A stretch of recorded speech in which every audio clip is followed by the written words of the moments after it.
Even ఆర్టీసీలో మీరు చెప్పారు, మన లెక్కల ప్రకారంగా సుమారు 16,000 మందికి పైగా హైయర్ పెన్షన్కు ఆప్షన్ ఇచ్చి ఉన్నారు. ఆ తర్వాత దాన్ని రిజెక్ట్ చేశారు. మరి కట్ చేసినటువంటి డబ్బులు తిరిగి వాళ్ళ ఖాతాలకన్నా జమ చేయాలి కదా అని చెప్పేసి మనం పిటిషన్లు పెట్టాం. దీన్ని కూడా జమ చేయకుండా కాలయాపన చేస్తూ మోసం చేస్తున్న పరిస్థితి కూడా ఉందని చెప్పేసి స్పష్టంగా చెప్తా ఉన్నారు. కాబట్టి హైయర్ పెన్షన్లో ఆర్టీసీ వరకు చూసుకుంటే మరి మొత్తం ఉమ్మడి రాష్ట్రంలోని ఆర్టీసీ ఉద్యోగులకు అందరికీ హైయర్ పెన్షన్కి ఆప్షన్ ఇచ్చినటువంటి వాళ్ళకు రిజెక్ట్ చేసినటువంటి కాలంలో మరి రికవరీ చేసినటువంటి అమౌంట్ అంతా కూడా వెంబడే మీ యొక్క అకౌంట్లో వేయాలని చెప్పేసి సిఐటిగా మీరు చేపట్టినటువంటి ఈ ధర్నాని ఖచ్చితంగా సిఐటి రాష్ట్ర కమిటీ సంపూర్ణంగా బలపరుస్తూ ఉంది. అది కేంద్ర ప్రభుత్వాన్ని డిమాండ్ చేస్తూ ఉన్నాం.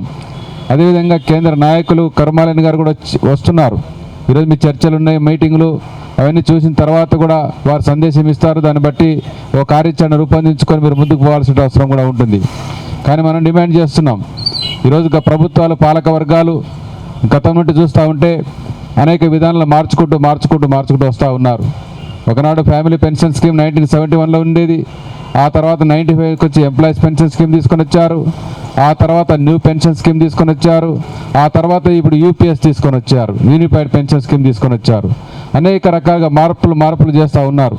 2021లో కాంట్రిబ్యూటరీ పెన్షన్ స్కీమ్ని మళ్ళీ ప్రత్యేకంగా తీసుకొని వచ్చారు.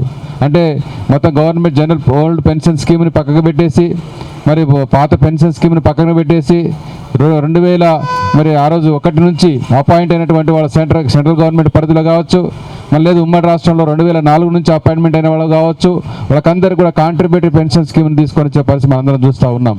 అంటే రాబోయే కాలంలో మన ఉద్యోగులకు ఎవరికి కూడా పెన్షన్ భద్రత లేకుండా అనేటువంటిది చూస్తున్న పరిస్థితి మనం ఈ యొక్క విధానాల వల్ల చూసాం. పెన్షన్లో వస్తున్న మార్పులు అనేక రకాలుగా ఎందుకు తీసుకొస్తున్న విషయాన్ని కూడా ఈ సందర్భంగా చాలా విషయాలు మీ అందరికీ తెలుసు. ఎందుకంటే కేంద్ర రాష్ట్ర ప్రభుత్వాలు ప్రపంచ బ్యాంకు విధానాల వల్ల, సరళీకృత విధానాల వల్ల ఈ యొక్క ప్రభుత్వం పెట్టే ఖర్చును తగ్గించుకోవాలనే ఉద్దేశంతో ఆ రోజు IMFకు, వరల్డ్ బ్యాంకు ఇచ్చినటువంటి షరతులకు లొంగిపోయి ఈ ప్రభుత్వం మీద, ఉద్యోగుల మీద పెట్టే ఖర్చును తగ్గించే కార్యక్రమం స్టార్ట్ చేసింది. ఇది ముఖ్యంగా 1991 నుంచి ఈ సంస్కరణలు తీసుకొని వస్తున్న పరిస్థితి మనకు అందరికీ తెలిసిందే. ఆ రోజు IMF దగ్గర, షరతుల దగ్గర మరి యొక్క మన కేంద్ర ప్రభుత్వాలు ఒక అగ్రిమెంట్ చేసుకున్నాయి.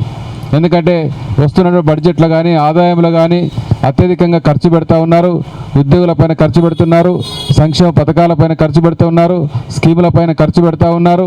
వాటన్నిటిని తగ్గించుకోవాలని చెప్పేసి ఆనాడు కేంద్ర ప్రభుత్వము వరల్డ్ బ్యాంకుతో, IMFతో ఒక అగ్రిమెంట్ చేసుకున్నది. అదే తీసుకొని లోన్లు తెచ్చుకో ఉన్నారు. ఆ రోజు నుంచి సంస్కరణలు స్టార్ట్ అయినాయి.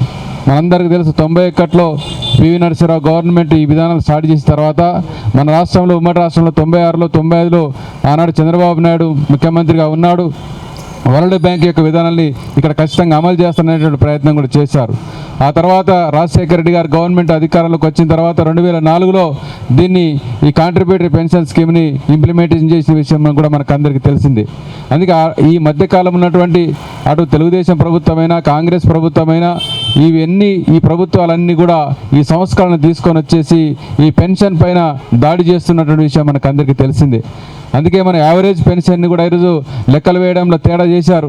రిటైర్మెంట్ సర్వీస్ వచ్చిన తర్వాత రిటైర్మెంట్ అవుతున్న సందర్భంలో పెన్షన్ ఫిక్స్ చేస్తున్న సందర్భంలో కూడా మరి యావరేజ్ తీసుకోకుండా బేసిక్, DA, ఎరియర్స్ అన్నీ కలిపి HRA లాంటి సౌకర్యాల మీద ఒక యావరేజ్ తీసుకోకుండా, దాంట్లో 50% తీసుకోకుండా కూడా అనేక రకాల ఇబ్బందులు కల్పిస్తున్న పరిస్థితి మనకు అందరికీ తెలిసిందే. అందుకే పెన్షన్లో వస్తున్న సంస్కరణలన్నీ, అంటే ఈ ప్రభుత్వాలు ఏమిటంటే ఉద్యోగుల మీద ఖర్చు పెట్టడం భారంగా భావిస్తూ ఉన్నారు. రిటైర్మెంట్ తర్వాత ఖర్చు పెట్టడం మరీ భారంగా భావిస్తూ ఉన్నారు. రిటైర్మెంట్ తర్వాత ఖచ్చితంగా మరి ఈ గవర్నమెంట్ యొక్క బాధ్యత ఉందని చెప్పి సుప్రీంకోర్టు జడ్జిమెంట్ కూడా ఉన్నాయి. పెన్షన్ పొందడం అనేటువంటి ఉద్యోగి యొక్క హక్కు అని చెప్తా ఉన్నారు. పూర్తి పెన్షన్ పొందడం ఉద్యోగి యొక్క హక్కు అని చెప్తా ఉన్నారు. ఉద్యోగి ఒకవేళ మరణించిన తర్వాత వాళ్ళ ఫ్యామిలీ కూడా పెన్షన్ ఉండాలని చెప్పేసి కూడా గతంలో ఇచ్చినటువంటి సుప్రీంకోర్టు జడ్జిమెంట్లు కూడా చాలా ఉన్నాయి. కాబట్టి ఇవన్నిటి నేపథ్యంలో ఈ పెన్షన్ మీద ఈ జరుగుతున్నటువంటి దాడులను మనం తీవ్రంగా వ్యతిరేకిస్తూ ఉన్నాం. ఇప్పుడు హయ్యర్ పెన్షన్ సమస్య ముందుకు వచ్చింది.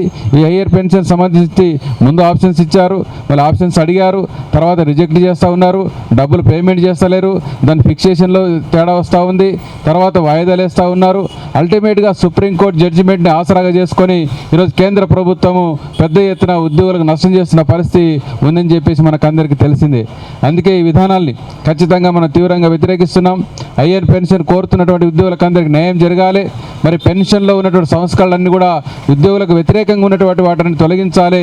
ఆ రకంగా ఫ్యామిలీ పెన్షన్ నాటి ఉన్నటువంటి సౌకర్యాలన్నీ కూడా పునరుద్ధరించాలి. ఓల్డ్ పెన్షన్ స్కీమ్ అనేటువంటిది ఈరోజు ఉండాల్సిన అవసరం కూడా ఉందని చెప్పేసి మనం చెప్తా ఉన్నాం. ఈరోజు పెద్ద పోరాటం జరుగుతూ ఉంది. సిపిఎస్కి వ్యతిరేకంగా సిపిఎస్ వద్దు, ఓపీఎస్ఏ ఉండాలని చెప్పేసి ఉద్యమాలు చేస్తున్నారు ప్రభుత్వ ఉద్యోగులందరూ కూడా. అందుకే కాంట్రిబ్యూటరీ పెన్షన్ స్కీమ్ని కూడా రద్దు చేయాలని చెప్పేసి కోరుతూ ఉన్నాం. కాబట్టి ఓల్డ్ పెన్షన్ స్కీమే మళ్ళీ ఉండాలని చెప్పేసి మనం డిమాండ్ చేస్తూ ఉన్నాం. కాబట్టి ఓల్డ్ పెన్షన్ స్కీమ్ రావాలన్నా, లేదా సిపిఎస్ రద్దు కావాలన్నా, లేదా ఐఆర్ పెన్షన్ స్కీమ్లో వస్తున్నటువంటి మార్పుల్ని, ఉద్యోగుల వ్యతిరేక విధానాలన్నీ కూడా ఆగిపోవాలన్నా అది ప్రభుత్వ విధానంలో మార్పు రావాల్సిన అవసరం కూడా ఉంది. ఇది ప్రభుత్వ విధానాల వల్ల వస్తున్నటువంటి విషయం అని అర్థం చేసుకోవాలి. కాంగ్రెస్ తీసుకొచ్చినటువంటి విధానాల్ని ఈరోజు బీజేపీ ప్రభుత్వం మరింత పకడ్బందీగా అమలు చేస్తున్నది.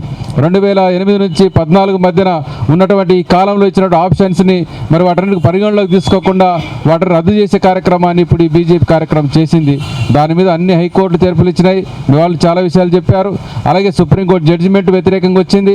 దాన్ని ఆసరాగా చేసుకొని ఈరోజు కేంద్ర ప్రభుత్వం మీద అటాక్ చేస్తున్నటువంటి పరిస్థితి ఉంది. కాబట్టి సిఐటిగా ఒకటే చెప్పదలుచుకున్నాం. ఈరోజు మంచి కార్యక్రమం తీసుకున్నారు. ఎవరు తీసుకునే విధంగా ఒక మంచి పోరాటం తీసుకున్నారు. ఇప్పటిదాకా ఐఆర్ పెన్షన్ మీద పెద్ద ఎత్తున సమస్యలు వస్తూ ఉన్నాయి, ఇబ్బందులు వస్తూ ఉన్నా, అనేక రకాలుగా ఇబ్బందులు పడుతూ ఉన్నా ఈరోజు వాటన్నిటి మీద మరి పోరాటం చేయడానికి ముందుకొచ్చి ఈరోజు ఒక ధర్నా కార్యక్రమం చేపట్టినటువంటి ఏకైక సంఘాలు మన ఏపీఎస్, మన తెలంగాణ ఆర్టీ సంఘాలని చెప్పి సందర్భంగా, సిఐటి సంఘాలని చెప్పి సందర్భంగా నేను చెప్పదలుచుకున్నాను.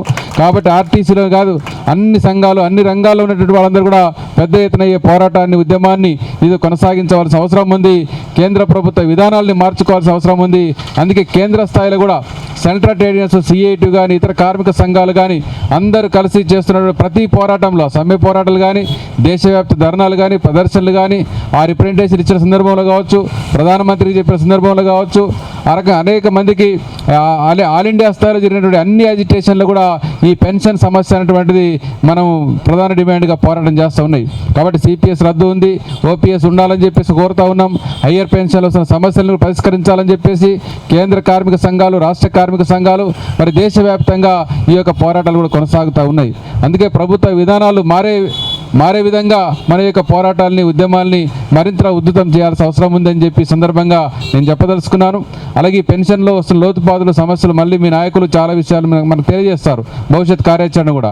రెండో అంశం ఏమిటంటే కేంద్ర ప్రభుత్వం యొక్క విధానాల్ని మార్చుకోగలిగితే తప్ప కార్మిక వర్గానికి సమస్యలు పరిష్కారం కావని చెప్పేసి ఈరోజు మన సిఐటి చెప్తా ఉంది.